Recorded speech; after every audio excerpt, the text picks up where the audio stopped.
no es solo un personaje de película, no es solo una sombra proyectada en una pantalla de cine mudo. Es algo que respira en la oscuridad de los archivos, en el crujir de la celulosa envejecida, en la memoria colectiva que aún tiembla cuando se pronuncia su nombre. Conde Orlok. Antes de que el celuloide capturara su silueta encorvada, antes de que sus ojos huecos se clavaran en la cámara, ya existía en el miedo. Y el miedo, como él, nunca muere. Solo espera. Esta es la historia que no se cuenta en los libros de cine. Esta es la historia de terror detrás de Conde Orlok. Todo comienza en la niebla de finales del siglo XIX, cuando Bram Stoker escribió una novela que despertó algo dormido en la conciencia europea. Drácula. Pero el nombre fue cambiado, la identidad alterada. Como si ya entonces supieran que pronunciarlo en voz alta era invitarlo a cruzar. En 1922, F. W. Murnau tomó el manuscrito y lo transformó en Nosferatu, una sinfonía del terror. No podían usar el nombre de Drácula. La viuda de Stoker los demandaría. Así nació Orlok, un conde sin castillo oficial, sin linaje reconocido, solo un espectro con garras, orejas puntiagudas y una sonrisa que no era humana. Pero Orlok no fue una invención de guión. Fue un reflejo, un espejo roto donde se miraron las epidemias, la peste negra, los entierros prematuros, los cuerpos que se movían en las tumbas antes de que la medicina entendiera el rigor mortis. Orlok es la encarnación de lo que el hombre no puede controlar. La enfermedad que entra sin hacer ruido. El hambre que no sacia nada. Murnau no quería ficción. Quería documental del miedo. Rodó en calles reales, en casas donde aún se sentía el aliento de los muertos. Contrató a actores que no sonreían, que caminaban como si cargaran con algo invisible. Y en el centro de todo estaba Max Schreck. Nadie sabe si ese era su nombre real. Los registros se quemaron, los archivos se perdieron. Algunos dicen que Schreck era un hombre común. Otros juran que aceptó el papel porque ya sabía lo que era vivir en la oscuridad. Que sus ojos no necesitaban maquillaje para parecer vacíos. Que sus manos, al tocar la madera de los sets, dejaban marcas como si la materia se pudriera al contacto. No hay pruebas, solo testimonios de técnicos que juran haber visto sombra moviéndose donde no había luces. Solo el diario de un asistente que escribió, con letra temblorosa, que el conde no actuaba, que simplemente estaba. El rodaje fue un descenso, no por los efectos, no por la técnica, sino por la atmósfera. Decían que los animales huían del set, que los caballos se negaban a cruzar la puerta del estudio, que un gato negro aparecía cada noche en el mismo rincón, siempre mirando hacia la cámara, siempre con los ojos fijos en el lugar donde Orlok debía aparecer. Las bobinas de película se rayaban solas. Un técnico murió de fiebre repentina después de revelar el negativo de la escena del ataúd. El médico no pudo explicar la causa. Solo dijo que su sangre estaba oscura, como si hubiera dormido con tierra en las venas. Murnau no detuvo la producción. Dijo que el terror era real solo si no se interrumpía, que la cámara debía grabar aunque el miedo se colara por las costuras del equipo. Cuando la película se estrenó, nadie esperaba lo que vendría. No fue un éxito inmediato, fue un veneno lento.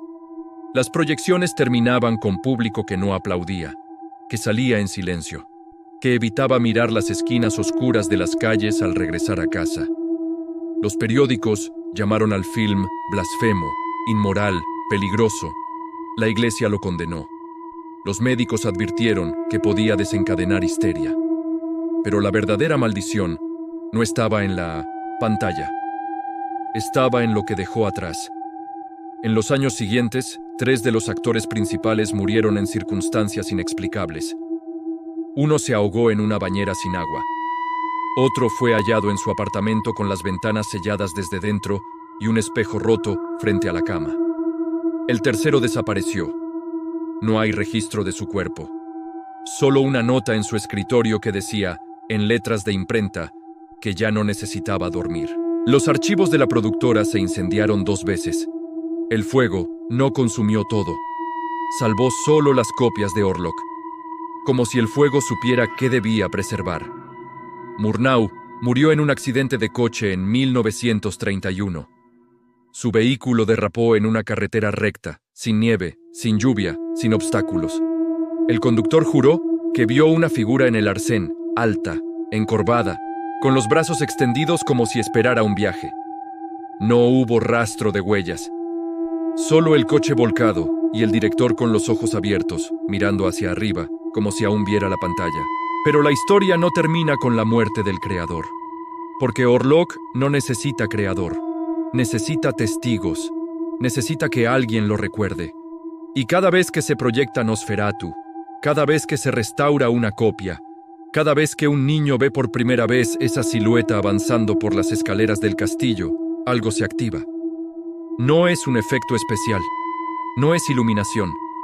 Es la misma sensación que tenían los aldeanos en la Europa del siglo XVI cuando encontraban un cuerpo que no se descomponía, cuando la tierra de las tumbas aparecía removida, cuando los perros aullaban sin motivo.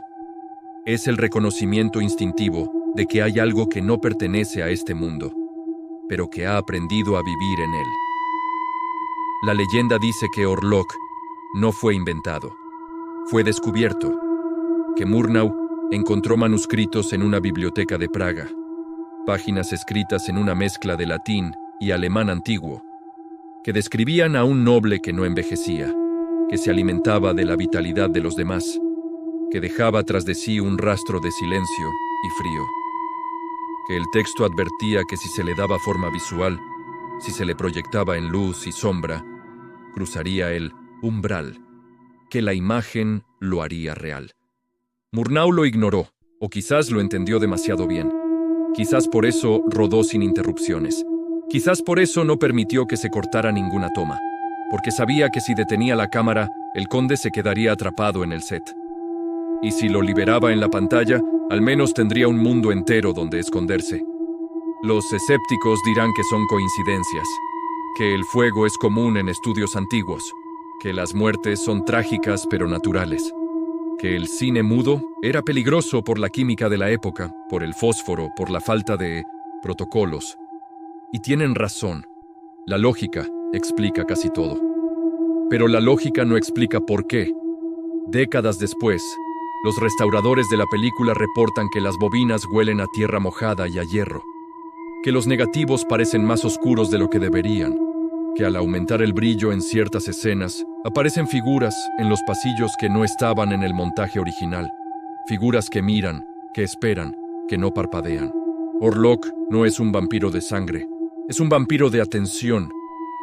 Se alimenta de la mirada, de la curiosidad que no puede evitar volver a la pantalla, del escalofrío que sientes cuando la música se detiene y solo queda el silencio del proyector, de la sensación de que, detrás de ti, hay un rincón que no has revisado. No muerde el cuello, muerde el tiempo. Te roba la certeza de que estás solo. Te recuerda que la oscuridad no está vacía, que solo está esperando que dejes de mirar para acercarse un poco más. Hoy, cuando ves Nosferatu en restauración digital, con sonido añadido, con colores corregidos, con subtítulos que explican cada gesto, piensas que lo controlas, que lo has domesticado. Pero la película original no tenía sonido, no tenía explicaciones, solo movimiento y sombra, y en ese vacío Orlok crecía.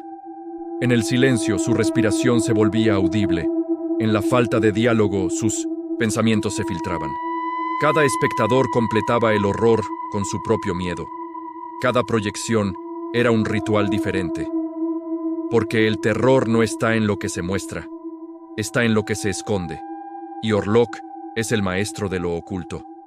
Se dice que la viuda de Stoker, Florence, quemó su copia del guión original antes de que se estrenara la película, que no quería que su creación se transformara en algo tan desnudo, tan animal, tan inevitable.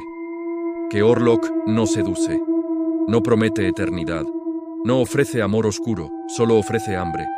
Y eso es más aterrador que cualquier romance gótico, porque el hambre no se negocia, no se razona, solo se satisface.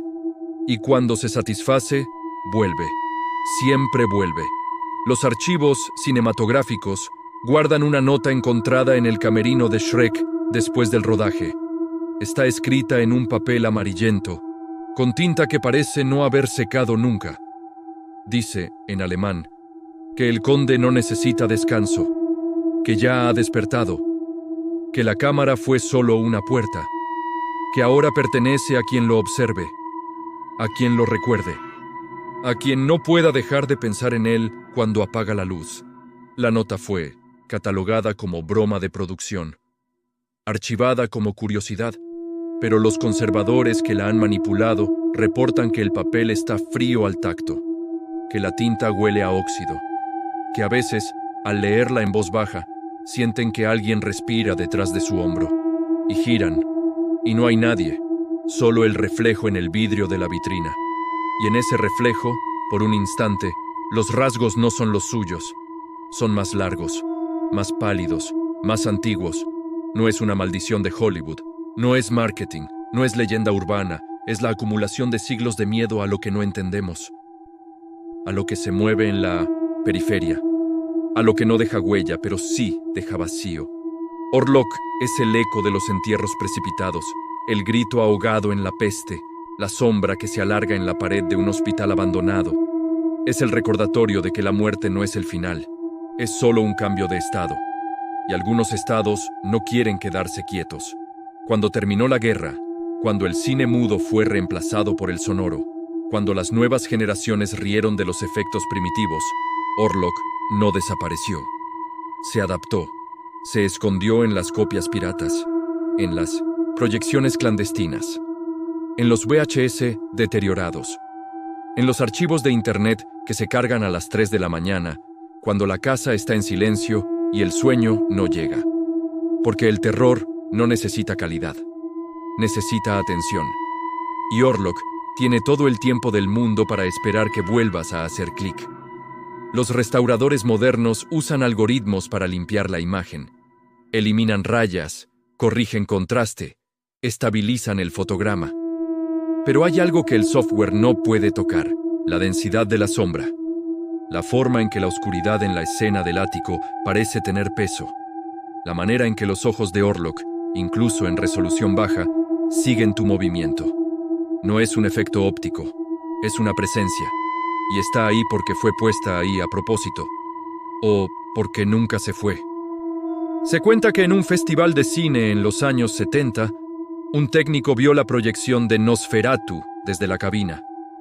Cuando terminó, bajó a la sala vacía.